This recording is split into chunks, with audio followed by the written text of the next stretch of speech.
अब आपको जो स्टडी वीजा मिलेगा जो कि 6 महीने से कम के लिए होगा वो SX1 कैटेगरी होगा और इसकी वीजा फीस सिर्फ 150 कैनेडियन डॉलर है। तो आपको लाखों रुपए खर्च करने की बिल्कुल भी जरूरत नहीं है।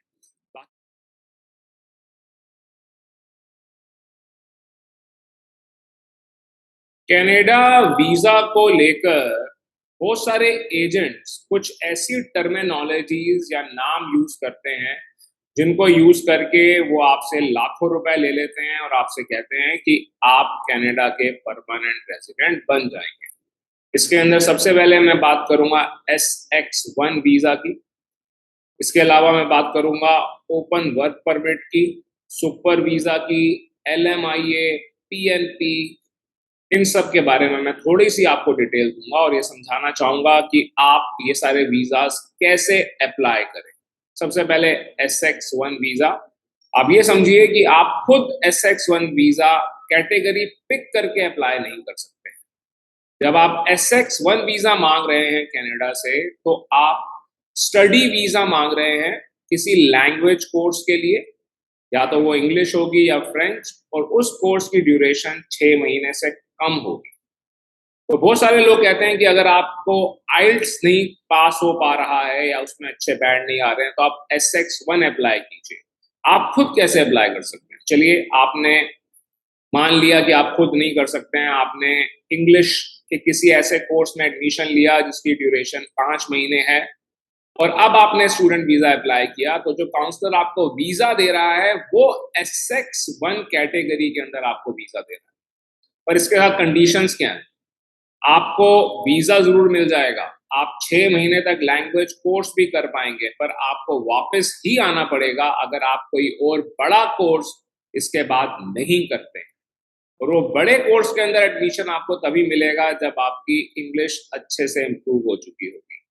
अगर आपका आइल्स स्कोर नहीं आ रहा है तो SX1 वीजा अप्लाई करके या लेकर आप चले जरूर जाएंगे पर वापस ही आएंगे। और उससे बेटर ये है कि आप खुद अपना टूरिस्ट वीजा या विजिटर वीजा अप्लाई करें। SX1 वीजा कैटेगरी का नाम ज्यादा इसलिए लिया जाता है क्योंकि अगर आप इसको ढूंढते हैं तो ये आपको आसानी से मिलती नहीं है। तो आपको लगता है कि सिर्फ एजेंट ही इसे अप्लाई कर सकता है, ऐसा नहीं है। तो आपने अगर SX1 कैटेगरी के अंदर ही वीजा लेना है तो आप इंग्लिश के या फिर फ्रेंच के किसी भी कोर्स में एडमिशन लीजिए जिसकी ड्यूरेशन 6 महीने से कम है।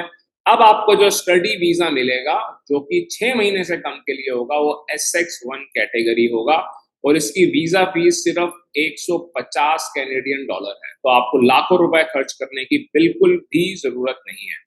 बाकी सारे डॉक्यूमेंट वही रहेंगे, आपको फाइनेंशियल्स भी दिखाने पड़ेंगे, आपको सब कुछ दिखाना पड़ेगा।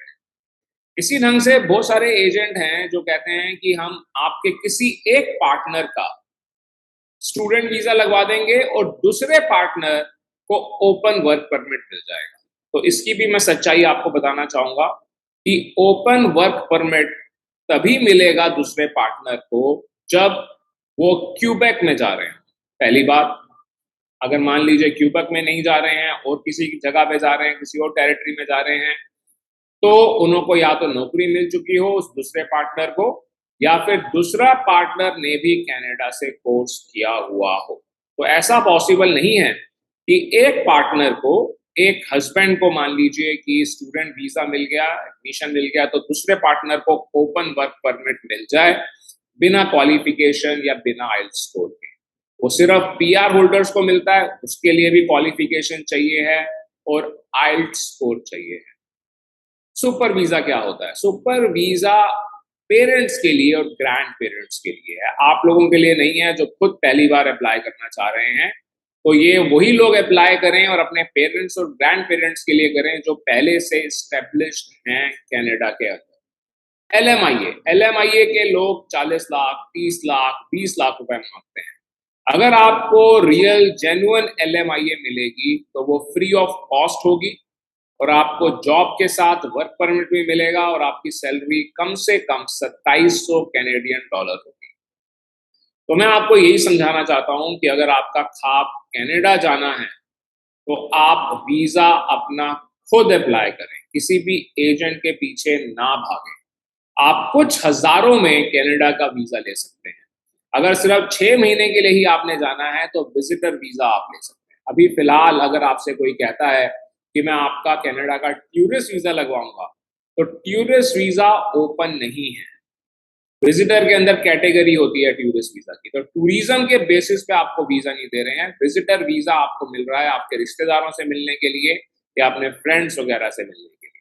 ये जो रिश्तेदारों के नाम पर आपसे पैसे लिए जा रहे हैं कि आपको इन्विटेशन आएगा, तो उन रिश्तेदारों के भी फाइनेंशियल्स बहुत अच्छे होने चाहिए हैं, तभी उनके इन्विटेशन की वैल्यू है, अदरवाइज कोई वैल्यू नहीं है। आप इस बात को प्लीज समझिए। अगर आप कनाडा जाना चाहते हैं तो आपकी क्वालिफिकेशन और आपकी इंग्लिश अगर ठीक है तो ही वर्क परमिट या स्टूडेंट वीजा के लिए सोचें, अदरवाइज आप अपने पैसे ही खराब करने वाले हैं और रिफ्यूजल रेट को बढ़ाने वाले हैं।